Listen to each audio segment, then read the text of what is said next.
Hey Fabulous fam, my name is Leslie Ann Polk, and I am here to encourage you to stay healthy in spirit, soul, and body. How is everybody doing? We are at week 3 of the Glowvember challenge. I just wanted to let you know that I am on track to lose about another 14 pounds for the month of November. I am around 20 pounds down since October 3rd when I started intermittent fasting using the OMAD eating style, which is 1 meal a day. In my previous video, I gave you different suggestions on what types of foods that you can eat when you're trying to start out with intermittent fasting or with an OMAD diet. So I just wanted to give you like a Thanksgiving survival strategy. I just wanted to go over a few tips to help you make it through Thanksgiving and still maintain your goals. The first thing is that if you are wanting to start OMAD or if you're wanting to start intermittent fasting, Thanksgiving is the absolute perfect day for you to start. And the reason why I say that is because when I think back to every childhood Thanksgiving I had, a lot of times I would be so excited to eat the macaroni and cheese and the yams and the greens that my mom was cooking, everything that my family and my mother was cooking up on the table, that I would actually wait until Thanksgiving evening to eat. And so if you think about it, that's exactly what we're doing on our OMAD diet. We are waiting 23 hours to finally eat within that 1 hour window. So if you haven't started yet, today is actually tomorrow, Thanksgiving is actually the perfect time for you to start with the OMAD diet.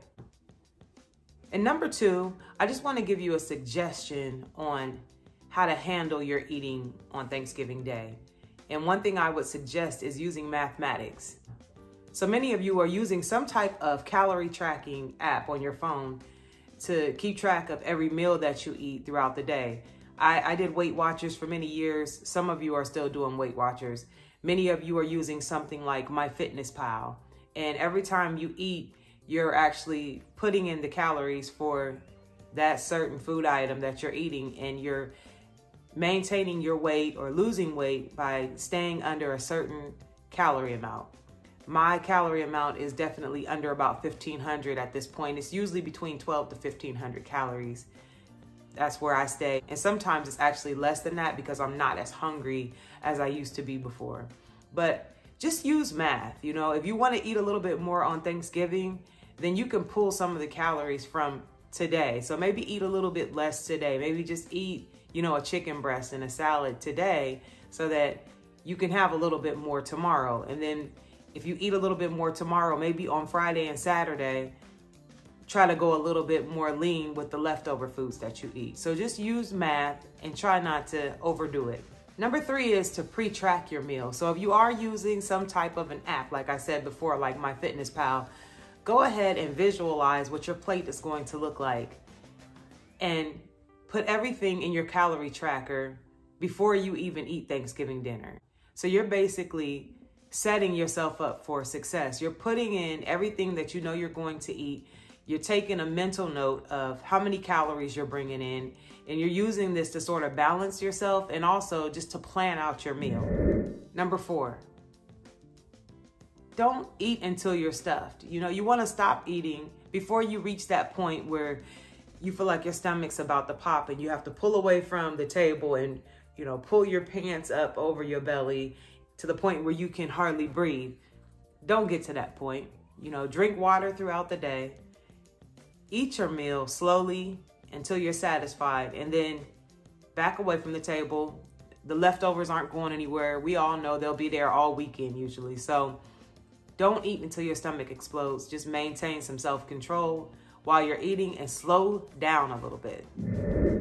And number 5, go ahead and go overboard with vegetables. And that's one of the things that I've learned since I've been doing the OMAD diet is I go overboard on spinach. I go overboard on my salads.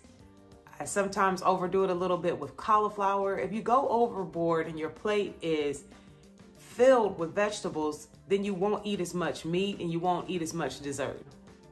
Go ahead and go overboard on your veggies that are super low in calories and very high in nutrients. And number 6, I wanted to just give you a recommendation that I've learned throughout the years when trying to lose weight and when trying to have self-control, try to keep your meat portion sizes to fit the palm of your hand. So if you're eating, you know, a steak, I don't know, or some type of meat, try to think of the palm of your hand. You don't want to really go too much over that in servings in the different types of meat that you're eating. So go heavy on the veggies and go a little bit more palm size with your serving of your meat.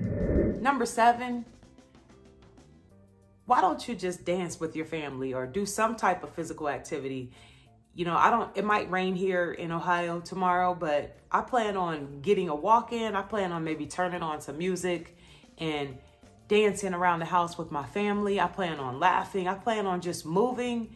You know, on any given night, you might just see me walking around my house, or you might see me with music playing, and you might just see me, you know, dancing from each room of my house, just looking at my family, talking to my family, and they know, oh, there she goes again. She's walking, she's dancing, she's on the move. And I'll actually have my Fitbit on, either on my wrist or around my ankle, tracking my steps. But I just make fitness and moving just a part of who I am now.